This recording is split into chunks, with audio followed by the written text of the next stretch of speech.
Hi, good morning, everyone. Welcome back to the series of all about English. Fair and square அப்படின்னு ஒரு இடியம் இருக்கு. Fair and ஸ்கொயர்னா என்னன்னா கனகச்சிதமா முடிக்கிறோம்ல, அதாவது நியாயமான வழியில வெற்றியை சூடுறதுக்கு இந்த ஃபேர் அண்ட் ஸ்கொயர் அப்படிங்கிற இந்த இடியமை பயன்படுத்தலாம். இது பெரும்பாலும் usually winning a competition or a game or an argument, ஒரு விவாதமா இருக்கலாம், இல்ல போட்டியா இருக்கலாம், இல்ல விளையாட்டா இருக்கலாம்.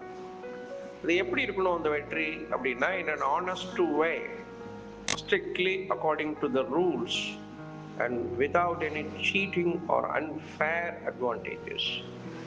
ஏமாற்று வேலை எதுவும் இல்லாம காம்படிஷனை ரூலை சட்டத்துக்கு புறம்பாக ஒரு பெசகு கூட இல்லாம கனகச்சிதமா சட்டத்தை ஃபாலோ பண்ணி ஒரு கேமை ஜெயிக்கிறதோ ஒரு விவாதத்தை ஜெயிக்கிறதோ இந்த ஃபேர் அண்ட் ஸ்கொயர் விக்டரி அப்படின்னு சொல்லுவாங்க.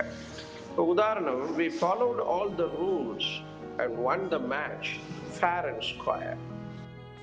நாம எல்லா ரூலையும் எல்லா விதிமுறைகளையும் ஃபாலோ பண்ணி இந்த மேட்சை ஜெயிச்சோம். It's a fair and square. ரொம்ப கனகச்சிதமான முறையில வெற்றி பெற்றோம் என்று சொல்கிறார்.